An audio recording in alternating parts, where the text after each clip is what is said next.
V Games, by David Hirst. By the late 2020s, Britain had fallen into a depression due to a series of military conflicts, a slump in the economy and overpopulation. Food, jobs and housing were difficult to come by, and crime, disease and poverty were all rife. By the 2040s, the economy had improved but was still in a poor state until it suddenly exploded into life upon the release of a new virtual reality experience called V Games. For 5 hours a day, people could experience virtual reality that felt exactly the same as anything in the real world. With the help of the government, V Games creator, Simon Fenton, introduced an initiative to put people in employment and get the economy back on its feet. This project was called the Work Scheme and found jobs for people who couldn't find employment. The placement given was decided through an aptitude test taken in a V game. Very little is known about what goes on beneath the public persona of the V Games company, a company that practically runs the country and has a massive influence on the world. Prologue. The rotor blades slashed at the hazy blue morning sky. A golden glow illuminated the eastern side of the T-69 helicopter as it skimmed over the rooftops of the desert city, kicking up eddies of dust and sand in its wake. Inside, 2 rows of 5 final contestants sat opposite each other in khaki-colored Special Forces attire. Some of them had been here before, but to most, it was their first time. In the time it took to reach their location, the contestants sat quietly, rocking back and forth in their seats to the movement of the chopper with a background noise of rotor blades whizzing overhead. Occasionally they glanced across at their fellow contestants, subtly studying their faces for any potential weakness, but not to the point of antagonizing who the V Games company was calling their teammates. As far as the contestants were concerned, these people were their rivals. As they traveled along, they checked their equipment several times to keep themselves occupied and to eliminate any awkwardness. Their attention was then caught by a screen projection appearing between the 2 rows. A man wearing a military uniform, who looked more like a game show host than a soldier, addressed them. "I am game leader," he announced from the speakers in each corner. "First of all, I would like to congratulate you all on reaching the final of this year's competition." His voice elevated its pitch in anticipation of a reaction. A minority of the contestants cheered in response to this. The rest of them followed, in order to keep up appearances in the knowledge that they were being watched. Nobody wanted to appear unenthusiastic, as the way in which the scoring system in the V Games Championship worked was enigmatic to even the most ardent game follower. As you know, none of you are aware of your own or anybody else's score. Some of you may feel you're trailing behind, and some of you may believe you are in the lead. All I can reveal to you is that the scores are close enough for anybody to win the V Game Championship in this final game. There followed a silence as the contestants looked around, sizing one another up. There was no indication of what each contestant was thinking from behind the 10 poker faces in the fuselage. I know you have all heard this before, but I cannot stress the point clear enough. Points will be awarded in conjunction with your individual mission objectives, and not your amount of kills. Do you all understand? "Yes, sir," all 10 called out in unison. "We don't want to see any Rambos out there. Do you fulfill your part of the mission and whatever else is required of you? Anything else will lose you points, and believe me, none of you can afford to do that. Your part in the mission has been selected by the panel and is not open to discussion. Follow your instructions to the letter, and you have a good chance of coming out victorious." With this, everybody looked at Red, who had been given sentry duty, which meant that he could win the competition by just standing around and looking observant. Remember, the scoring system is not open to debate, and we assure you that whoever has performed the best will win, and at this point the game is even. The screen zoomed in closely on game leader's face. "None of you have played this game before, so don't go in there thinking you know it all. This game is a prototype and is unavailable to the public and contains top-of-the-range graphics and a few surprises thrown in." The screen then zoomed back out again. "Now I suggest that you look over your mission objective one final time before you go in. And remember," he said with a plastic smile, "not only will the winner receive a lifetime supply of V Games in addition to all the perks of being V Game champion, you will also win 1,000 big ones." A deafening roar rang out as the contestants cheered wholeheartedly at this. "And good luck to you all," concluded game leader. Indigo, Jake to his friends, pulled out his mission pad, which was a small 3x2 cm plastic block that, when pulled out like a scroll, expanded out into a 20x10 cm holographic screen. At a guess, he suspected that he was positioned around 4th or 5th place. It appeared evident that people were given their mission task in order of their ability. Blue, last year's champion, Aka J. Blackwell, had beaten him in the boxing. However, Jake had beaten Red in dogfight, despite Red being the all-time leading scorer against AI characters. This bore similarities to his home life as his flatmate, Pete, who was extremely average when it came to playing against the programs would beat him, a V-Games finalist, more often than not in PvP. Despite all the leaps and bounds that had been made in virtual reality gaming, the human factor still eluded the programmers to some extent. Jake scanned the mission pad one final time. A transparent, three-dimensional holographic image of a square building appeared showing faceless digital animations of all the contestants providing a walkthrough of the mission. Jake tapped his helmet to receive the audio. Mission, Indigo. Once on the roof, you and Puce will abseil to the 3rd floor west balcony and enter the building. Intel believes that there will be 2 men guarding this area, take them out. From there, you will proceed to secure the remainder of the floor. Once the 3rd floor is secure, you will hold your position until Saras and Flax have secured the 2nd floor, Beige and Gray have secured the ground floor, and Purple and Crimson have secured the top floor. Once all is secured, Blue and Green will proceed to search for the ambassador. You will act as lookout and provide cover for them if necessary. The second the ambassador has been recovered, you will provide assistance in escorting him to the roof to where the helicopter will be waiting. It looked straightforward on the projection, Jake thought. All he had to do was execute this straightforward plan to the letter and hope that the other people around him failed. Jake was halfway through watching the walkthrough for the second time when the contestants were called to the fore. An official, dressed in soldier's attire, slid open the door with a metallic clank. Sand-gritted air blasted through the transporter, causing the contestants who hadn't already donned their goggles to hold their eyes and squint. Blue immediately took position with the sniper rifle, taking out both the sentries on the roof with 2 perfect shots in quick succession. The official pulled the zip lines across the gaping hole in the side. Whether or not this official was real or just part of the program, none of them knew, but they all complied unquestionably to his orders all the same. They lined up in their predetermined order. The first out was Red, who confidently dropped down the zip line and disappeared out of view. Blue was next, then Green. Puce followed and Jake wasn't far behind. As Jake descended, he got his first real glimpse of his surroundings. At a guess, he would say that he was somewhere in the Middle East, but whereabouts he didn't know. He glanced down at the narrow streets below, which undulated with people going about their daily business in a packed marketplace which seemed to go on for miles. As he hit the ground, he lost his footing on the sandy rooftop and found himself suspended horizontally in the air for a brief moment. Cursing himself for his loss of points, he grabbed the line and swung to his feet readily. And with a quick bounce upwards, he unclipped himself from the cable just in time to avoid the inept and wildly swinging feet of the rapidly descending maroon overhead. Jake made his way to Puce, who was frantically waving his arms around, shouting "Come on" through gritted teeth. Together they ran to the west side of the building and abseiled down the short distance to the 3rd floor balcony as instructed. Once there, they pressed their backs to the wall. Jake was on the left and Puce on the right. Puce gave the count on his fingers, 1, 2, on 3 the pair kicked open the double doors and opened fire. However, like most V-Games competitions, things never went according to plan. The second they announced their presence, multiple flashes appeared from several gun barrels. Jake dropped to the floor as the masonry from the ground next to him flicked up like raindrops in a puddle. Puce was propelled back. Jake helplessly looked on as thud after thud tore open multiple holes in Puce's uniform until his body flipped backwards over the balcony. Jake snapped out of his shock and threw a grenade through the window before diving over the balcony and hanging onto the ledge with his fingertips. The force of the explosion nearly shook him off as he had to grab on for his virtual life as pieces of masonry and rubble battered his helmet and fingers. He braved a look down to where Puce lay broken far below. The way his lifeless body looked. How the blood, seeping out from the back of his helmet, was being absorbed by the dusty ground made Jake wonder if these games had become too real. "We've lost Puce," Jake announced through the radio. There was a silence. Jake sensed the suppression of smiles all round, but couldn't feel relief for himself as his mission was now going to become a lot more difficult. He wasn't sure how Puce's departure would affect the scoring.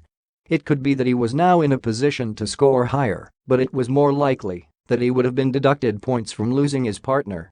He quietly accepted to himself that the game was now beyond his reach. For a moment he thought about letting go and pulling out of the game, but this was not the type of attitude that got him to the final. Jake refocused upon hearing footsteps nearby.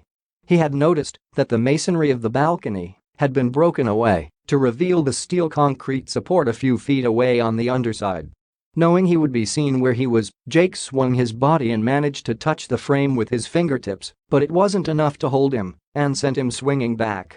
He managed to grab it on the second attempt with the first joint of his middle finger after scraping wildly at the concrete. He was now hanging on the underside of the balcony ledge, and not a moment too soon, as enemy soldiers had ventured out onto the balcony to search for the invaders. Although Jake would now be unseen by anyone on the third floor, he would be clearly visible and pretty much defenseless against anyone from the second floor. He thought about making the short, 10-foot drop down to the level below and working his way up, but he was risking too many points by trying to be a Rambo, whatever that was. However, with his assault rifle remaining on the balcony above, his chances of making it were slim. He tried to remain still upon hearing footsteps and voices from the balcony above, but he could now hear voices approaching from the floor below, leaving him a sitting duck. One of the men from above went inside, but Jake could still hear the other one. He waited quietly as he heard his footsteps crunching through the rubble until they were close enough to the edge. As the soldier leaned over the balcony to look down at Puce, Jake swung up and grabbed the soldier by his shirt, pulling him over the edge, causing him to fall 3 stories down to land directly on top of Puce. Jake had no time to reflect on the situation and began pulling himself back onto the balcony. When he was halfway over, he was spotted by the other guard. Gunshots followed and Jake was left to scramble across on his belly to gain cover from the wall next to the entrance. As he lay face down, he reached out to feel for his gun. On his second attempt, he felt the strap, and between his first 2 fingers, he pulled it towards him. Once the firing had stopped, he braved a glance. Immediately the gunfire resumed. This time when it came to a halt, he ran into the room shooting, picking off his targets as they reloaded. However, there were 4 targets and he didn't have time to get them all, but he did manage to get 2 kills before the other 2 commenced firing. He could hear gunshots from other floors in the building as he ran to evade his pursuers. He wondered what the other contestants were being faced with and whether they were having an equally difficult time. As he was outgunned, Jake chose to try and hide, but unfortunately he found himself on the balcony on the opposite side of the building. This time, Jake decided to climb over and drop to the balcony below. He re-entered the building to hear cracks of gunfire close by. Jake crept along, wincing whenever he trod on broken glass left over from his colleague's entry. From there, he followed the sound of a gun battle which was taking place up in the main corridor. It would appear that, suspiciously enough, the V-Games intel was inaccurate as this part of the building had encountered more resistance than anticipated. He crept out into the corridor to find 4 enemy soldiers taking cover in doorways as they fired upon Saracen Flax, who were taking it in turns to return fire from the cover of the rooms next to the foot of the stairs. Jake raised his weapon to take out the 4 soldiers, but just as he was about to do so, he saw his old pursuers from the floor above descend the stairs. To them, Saracen Flax were sitting ducks. Jake repositioned his weapon and took out the 3rd floor soldiers. As he did so, the ones from the 2nd floor turned on him with guns raised. As soon as they did so, they fell to the ground courtesy of Saracen Flax. Jake ascended the stairs to resume his position on the 3rd floor, but found half a dozen enemies guarding one of the rooms. Fortunately, he saw them before they saw him and managed to jump down the first section of the stairs as he was fired upon. "They're coming," shouted Jake, rushing down the 2nd section of the stairs. Saracen Flax raised their guns in anticipation, but the attack never came. "We've got to get up there," said Jake. "You have to get up there, not us," corrected Flax. "We're not going to risk losing points because you can't secure your level." Jake pulled his radio from his shoulder to his mouth. "This is Indigo. I need a progress update from all units." "Ground level secure," announced Gray. "Top level secure," followed Crimson. "Excellent," said Jake. "I've encountered heavy resistance on floor 3. I could use some assistance." "That's a negative," replied Crimson. "That's a negative too," added Gray. "Orders are we hold our positions until all is secured. Then you'll be holding your position for a long time," Because I can't take floor 3 on my own." Jake punched the wall, breaking the masonry, causing it to crumble down. He moved his hands to his helmet, ready to quit, but stopped. He had come this far and refused to give up. Nobody knew how the scoring system worked, so as far as he knew, by taking on these people single-handed, or better still, inspiring his comrades to assist him, may just result in him scoring higher. Flax put his hand on Jake's shoulder. "I can't speak for Sarah's here, but I'll help you." "Count me in," said Sarah's. "We would be out by now if it wasn't for you." "Thanks, guys," said Jake. "Now this is my plan," he said, forming a three-way huddle. Sarah's and Flax slowly climbed the stairs on the opposite side of the floor. Flax held a grenade, whilst Sarah's had his assault rifle in firing position. As soon as they spotted the first guard, Flax threw the grenade. As it skimmed along the floor, there were screams of panic. As soon as it exploded, Sarah's opened fire, sending short bursts of bullets through the thick cloud of smoke before him. Jake had no trouble hearing his cue and ran on his tiptoes up the stairs 2 at a time. As planned, the guards were preoccupied with the diversion, and Jake had no trouble in taking them out. The door to the room in which they were guarding remained closed. Jake kicked it open before taking cover from the inevitable hail of gunfire which peppered the opposite wall. With his back against the wall, he slipped a smoke canister into the room and donned his night vision goggles and breathing mask. 3 pairs of eyes shone like green stars amid a blanket of smoke. Only one of these remained stationary. Jake took a gamble and fired a single shot between each of the sets of moving stars, subsequently hearing the sounds of bodies dropping to the floor. "Ambassador?" asked Jake. The ambassador coughed an affirmative as Jake unclipped his knife to cut him free. With one hand he aided the ambassador, and with the other one he spoke into his radio. "Floor 3 secure," he announced. "Copy that," said each unit in turn. "I have the ambassador," added Jake. "You were supposed to wait," said an irate Blue. Jake smiled to himself at the thought of Jay Blackwell losing out on the glory and having nothing more to do than provide safe passage for him while he escorted the ambassador to safety. The main door to the building suddenly crashed open and foreign voices were heard shouting instructions as the significant reinforcements of enemy soldiers raced up the stairs. This didn't spell good news as the ambassador was carrying an injury and was severely limping. "Can you guys provide cover for us?" asked Jake, relieved that Gray and Beige had joined them. His comrades dropped a couple of grenades down the stairwell. As they bounced down the stairs, the 4 finalists positioned their guns at the ready.